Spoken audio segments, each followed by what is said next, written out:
Hello dear friends, welcome to MK legal शिक्षा।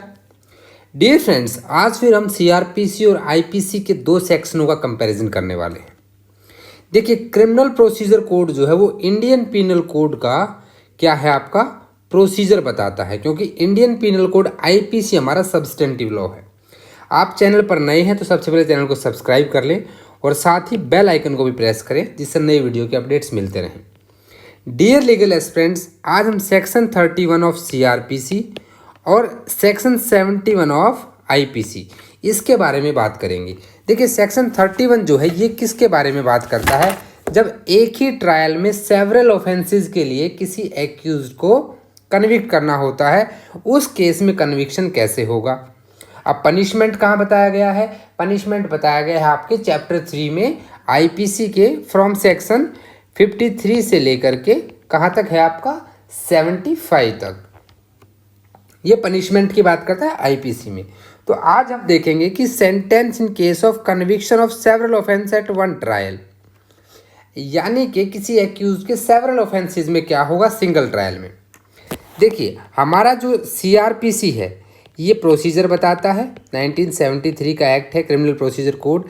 इसमें एक सेक्शन 218 है चार्ज वाले चैप्टर में। चार्ज का चैप्टर कहाँ पे आता है आपका, सेक्शन 211 से 224 तक हम चार्ज की बात करते हैं, जहाँ 211 से 217 हम चार्ज के फॉर्म्स की बात करते हैं और 218 के बाद इसका जो एंडर ऑफ चार्ज है 224 तक।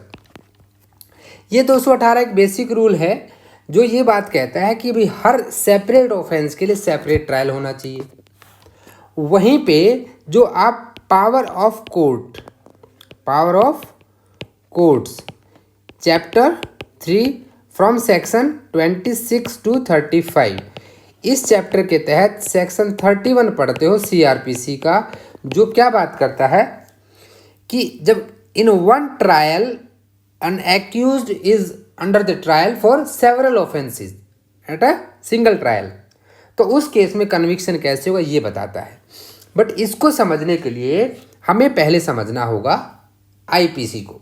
भाई आप उसको जब अलग अलग अपराधों की सज़ा देंगे, मान लीजिए कोई किसी के घर में घुसा, घर में घुसने के बाद उसने क्या किया, पहली बात हाउस ट्रेसपास हो गया, चोरी की उसने, वहाँ पे थेफ्ट की, उसने वहाँ पे किसी को हर्ट पहुँचाया और किसी का मर्डर कर दिया।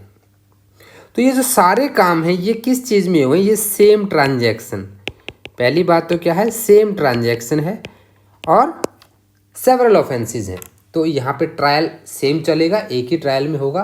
कोर्ट के पास इतना टाइम नहीं होता कि हर एक वो करे। जो 218 इसकी एक्सेप्शन आ जाते हैं 219 से लेकर के 222 तक, ठीक है। 223 बीच में है, 222 और 224 में अलग तरह की बात करता है। वो हम आप देख सकते हैं, चार्ज का अलग से वीडियो अवेलेबल है, अगर ऊपर वाले कॉन्सेप्ट को समझना है तो उसका लिंक डिस्क्रिप्शन में दे रखा है। तो अब पहले समझते हैं सेक्शन 71 ऑफ आईपीसी, 1860 का इंडियन पीनल कोड है, उसको हम समझते हैं। ये कहता है limit of punishment of offence made up of several offences. भाई कोई ऐसा ऑफेंस जिसमें सेवरल ऑफेंसेस इंक्लूड होते हैं। यहाँ पे टोटल देखिए 3 बातें कही गई हैं, मैं बता रहा हूँ, नोट्स बना लीजिए, साथ साथ हाइलाइटर आपका पेन पेपर साथ में रखिए, बहुत इत्मीनान से हेडफोन लगाकर ये वीडियो सुने। इन दोनों सेक्शनों के डिफरेंस को अगर आपने समझ लिया ना तो बहुत ही इंपॉर्टेंट टॉपिक आपका क्लियर हो जाएगा। भाई किसी की सज़ा कंकरेंट चलेगी या कॉन्जिक्यूटिव चलेगी, साथ साथ चलेगी या एक के बाद एक होगी, ये आपको यहाँ से समझ में आएगा। किस तरह से कन्विक्शन होगा ये समझ में आएगा, तो इसको थोड़ा ध्यान से समझें आप। चलिए, सबसे पहला पॉइंट देखिए क्या कहता है। पहला पॉइंट यहाँ कहता है कि wear anything which is an offence is made up of parts, कोई ऑफेंस पार्ट्स में बना हो, anything of which parts is itself an offence, the offender shall not be punished with the punishment of more than one of such of his offence unless it be so expressly provided. भाई 2 तरह की बातें हैं, जो illustration ए है वो भी आपका ये चीज़ क्लियर कर देता है। मान लीजिए किसी को मैंने लाठी से मारा, मैंने उसको 1 लाठी मारी, 2 मारी, 3 मारी, 4 मारी, मैंने उसको 50 लाठी मार दी। आपने कहा कि मैंने उसको हर्ट पहुंचाया है, हर्ट पहुंचाया है 323 में। अब हर्ट की सज़ा मान लो आप मुझे दे रहे हो, 1 साल की सज़ा मुझे हर्ट की मिलनी चाहिए। लेकिन मैंने इसको कितनी मारी, 50 लाठी मारी, तो भाई 50 साल की सज़ा हो गई। और अगर यही 150 लाठी मारी तो 150 साल की होगी, लाइफ इम्प्रिजनमेंट से ज़्यादा हो गया, मर ही जाएगा आदमी वहाँ पे। तो ऐसा नहीं होगा। किसी को अगर किसी ने नंबर ऑफ जो पार्ट्स हैं उसके वो एक ही ऑफेंस को बनाते हैं, किसी को 1 डंडा मारे या 50 डंडे मारे, वो आपका हर्ट में ही काउंट होगा, या depending upon nature of hurt grievous hurt भी हो सकता है एज पर 320 ऑफ IPC। अभी हम जिन धाराओं की बात करें वो IPC की धाराएं हैं। तो ये पहली बात तो ये हो गई कि मान लीजिए 10 चीज़ें चुराई हैं तो थेफ्ट ही की है उसने। ऐसा नहीं है कि उसने जो बैग उठाया उसके लिए अलग से है, सूटकेस लिया उसके लिए अलग से है, फूलदान उठा लिया उसके लिए अलग से थेफ्ट का, ऐसा नहीं होगा। पहली चीज़, पहला पॉइंट क्लियर हो गया आपको। अभी आते हैं दूसरे और तीसरे पॉइंट पे। जो आपका दूसरा और तीसरा पॉइंट है, इनके बीच में एक वर्ड यूज हुआ है और, इस पर ध्यान दीजिएगा, और लिखा है, यानी कि या हो या फिर ये हो, दोनों में से एक हो। Where anything is an offense falling within 2 or more separate definitions। अब देखिए सेपरेट डेफिनेशन क्या है, इसने बात कर दी है भाई। हर्ट की जो डेफिनेशन है वो आपकी कहाँ मिलती है आपको, 323 बताता है वॉलेंटरीली कॉजिंग हर्ट, 324 बताता है वॉलेंटरी कॉजिंग ग्रीवियस हर्ट। और हर्ट कहाँ है, 320 में 8 टाइप की डेफिनेशन दे दी गई कि भाई अगर इनमें से कोई है, ज्वाइंट तोड़ दिया आपने किसी का, भाई ऐसा दांत तोड़ दिया, हड्डी तोड़ दी, तो वो क्या होंगे आपके ग्रीवियस हर्ट हो जाएगी। But grievous hurt also include the hurt.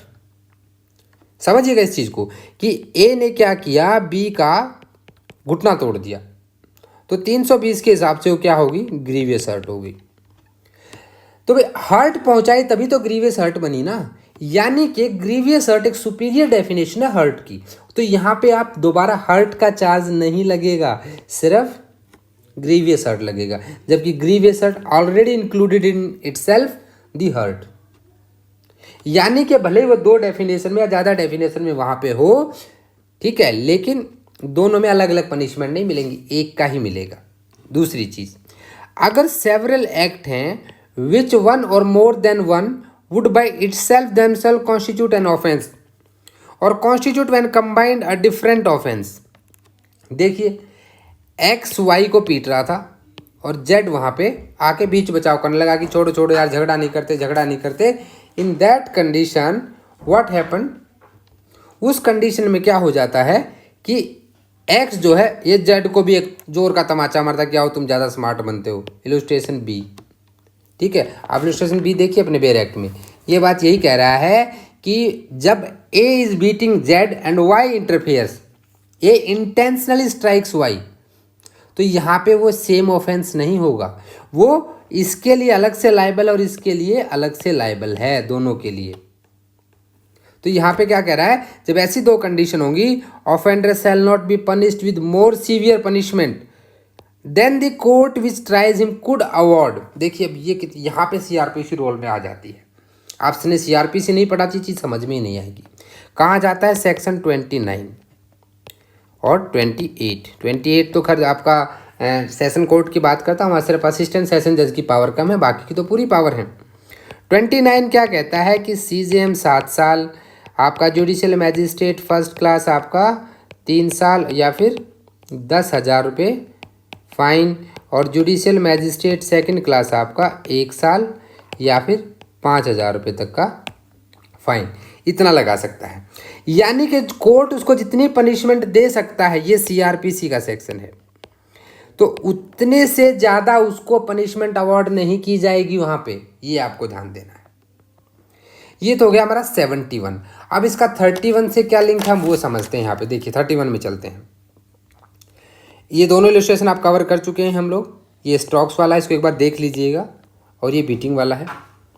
Now अब सेक्शन 31 पे चलते हैं। ये हमारा सेक्शन क्या कहता है कि when a person is convicted at 1 trial, सबसे इंपॉर्टेंट वर्ड क्या है कि ट्रायल एक होना चाहिए, 2 या 2 से ज़्यादा ऑफेंस की होनी चाहिए। तो की वर्ड क्या है कि भाई 1 ट्रायल होगा या 2 या 2 से ज़्यादा ऑफेंस होंगे। कोर्ट में subject to provision of section 71, अभी हम 71 पढ़ के आए हैं, उसके प्रोविजन को देखते हुए उसको सेंटेंस देगा फॉर सच ऑफेंसेस, उन ऑफेंसेस के लिए to the several punishments prescribe thereof which such court is competent to inflict. यहाँ तक रुक जाइए अभी आप, यहाँ तक की चीज़ को हम पहले समझेंगे। भाई जब कोई एक व्यक्ति है और इस भाई साहब ने क्या किया है कि इसको देनी है पनिशमेंट, और इसने क्या किया, एक में 3 साल, एक में 2 साल, एक में 1 साल, ठीक है, 3 पनिशमेंट इसको मिल गई, जो इसके सेवरल ऑफेंसेस थे ना, हम मानते 3 ऑफेंस थी, उनकी सजा ऐसे मिल गई। अब देखिए अब सजा कैसे मिलेगी, या तो एक के बाद एक, यानी कि पहले 3 साल रहेगा, फिर 2 साल रहेगा, फिर 1 साल रहेगा, टोटल वो रहेगा यहाँ पे 6 साल जेल में, या फिर वो रहेगा 3 साल, उसी में इंक्लूड होंगे 2 साल, उसी में इंक्लूड होगा 1 साल, यानी टोटल 3 साल में वो जेल से बाहर आ जाएगा, अगर इन तीनों सजाओं को हम एक साथ रन करना शुरू कर दें, यानी कि यहाँ पे वो कनकरेंट होगी। तो अब ये बात आती है कि वो कंजुकेटिव होंगी या कनकरेंट होंगी, इसीलिए सेक्शन 31 का यहाँ पे रोल आया कि such punishment when consisting of imprisonment to the commence the one after the expiration of other in such order as the court may direct. यहाँ पे क्या दे दिया गया है, as the court may direct, discretion दे दिया गया है पूरा कोर्ट को। कोर्ट का डिस्क्रिशन है भाई कि वो एक के बाद एक करेगा या फिर कंकरेंट करेगा, unless the court directs that such punishment shall run concurrently. इस लाइन को बड़ा ध्यान से समझिए, बहुत इंपॉर्टेंट लाइन है। ये कह रहा है कि जब तक कोर्ट मान लीजिए सजा दे देगी कि भाई उसको एक पहले ऑफेंस में 3 साल, दूसरे में 2 साल, तीसरे में 1 साल, ये उसको पनिशमेंट दे दी गई है, और कोर्ट ने जजमेंट में ये नहीं बताया कि ये कंकरेंट चलेंगी या कॉन्जिक्यूटिव चलेंगी, तो in that case it will run consecutively. भाई वो एक के बाद एक होगी, यानी कि उसे 6 साल रहना पड़ेगा अगर कोर्ट साइलेंट है। ये क्या है, ये बेसिक रूल है, दिस इज बेसिक रूल, ठीक है, बेसिक रूल है यहाँ पे ये। अभी हम साथ में यहीं पे बात कर लेते हैं आपके सब सेक्शन 2 की।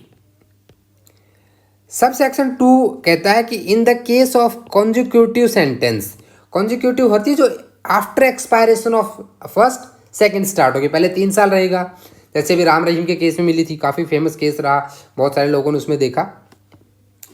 It shall not be necessary for the court by reason only of aggregate punishment of several offence being in excess. अब ये क्या कह रहा है, यहाँ पे सेक्शन 29 रोल में आ गया, 28 भी रोल में आ गया सीआरपीसी का। अब मान लीजिए उसको मिलना था भाई 3 साल प्लस 2 साल प्लस 2 साल, हम ऐसा मान लेते हैं। आपका जुडिशियल मैजिस्ट्रेट फर्स्ट क्लास कितनी दे सकता है एज पर सेक्शन 29, ये दे सकता है 3 साल तक की पनिशमेंट प्लस 10,000 फाइन, ये भी दे सकता है। तो यहाँ पे देखिए इस ऑफेंस की 3 दे सकता है, ये तो 2 है ही। तो भाई जुडिशियल मैजिस्ट्रेट फर्स्ट क्लास क्या इन ABC 3 ऑफेंस थे, इन तीनों को ट्राई कर सकता है, बिल्कुल कर सकता है। हालांकि इनका एग्रीगेट जो बन रहा है 3, 2, 5 और 2, 7 बन रहा है, तो CJM को ट्राई करना चाहिए, ऐसा बिल्कुल नहीं होगा। सब सेक्शन 2 आपको इतनी सी बात कह रहा है कि देखिए यहाँ पे क्या है, सेक्शन 325, इसको भी पढ़िएगा साथ में, जहाँ पे जुडिशियल मैजिस्ट्रेट फर्स्ट क्लास या सेकंड क्लास केस को क्या करते हैं, कमिट करते हैं, किसको, CJM को। तो भाई ऐसे करने की जरूरत नहीं है। It shall not be necessary for the court by reason of aggregate punishment of several offence being in excess of punishment which court is competent to inflict on the conviction on a single sentence. तो भाई इसके लिए जो तो किया जा सकता है। हाँ, यहीं पे अगर ये 1 में 5 होता तो वो उसकी लिमिट से बाहर हो गया था, एक ऑफेंस में एग्रीगेट हो रहा है तो नहीं है। लेकिन आपका सेक्शन 28 में जो असिस्टेंट सेशन जज है वो कितनी सज़ा दे सकता है, 8 साल की सज़ा दे सकता है, sorry I am really sorry, 10 साल की सज़ा दे सकता है।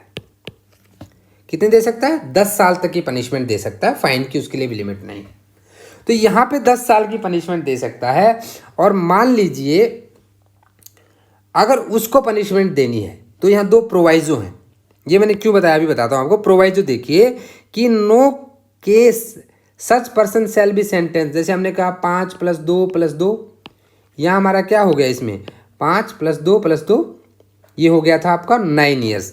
किसी भी हाल में 14 ईयर से ज़्यादा नहीं होना चाहिए।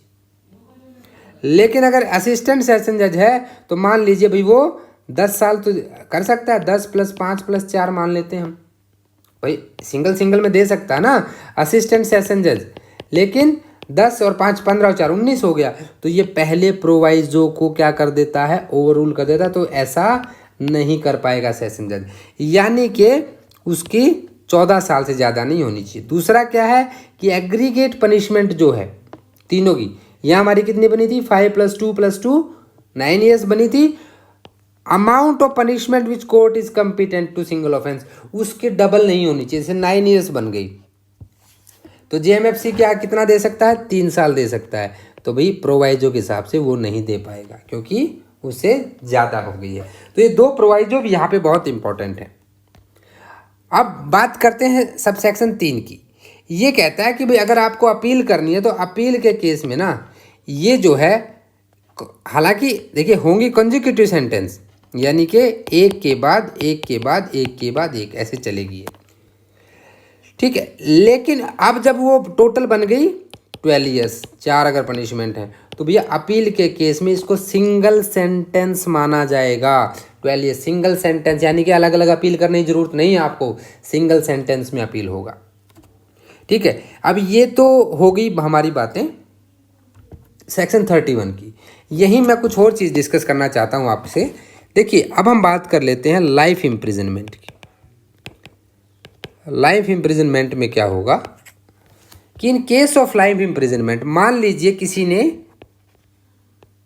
हम 2 मर्डर मान के चलते हैं कि 2 मर्डर कर रखे हैं और उसको पहले ऑफेंस में, यानी कि A1 और M1 और M2 ले लेते हैं, M1 और M2। M1 मर्डर 1 में उसको LI मिला, M2 में भी उसको LI मिला, 2 हो गई। अब हमारा बेसिक रूल क्या कहता है कि ये कॉन्जिक्यूटिव चलेंगी। अब भाई कॉन्जिक्यूटिव चलेंगी तो ठीक है, कॉन्जिक्यूटिव कैसे चलेंगी, यानी कि अगर जो एक्यूज था हमारा, ठीक है, इस एक्यूज को आपने क्या किया, 2 लाइफ इम्प्रिजनमेंट दे दी। अब पहले जीवन था, आपने इसको पूरी उम्र कैद रखा, ठीक है, उम्र कैद में आजीवन कारावास में रहा। अब जो दूसरा है उसको कैसे दोगे भाई, पहली खत्म होगी तभी दोगे ना। और लाइफ इम्प्रिजनमेंट का मतलब क्या है, इसका बचा हुआ शेष जीवन, बची हुई बाकी की लाइफ। अब इसकी लाइफ खत्म है तो सेकंड लाइफ कहाँ से लाओगे आप, नहीं ला सकते। तो it is not practically possible. एक केस नोट कीजिए आप यहाँ पे,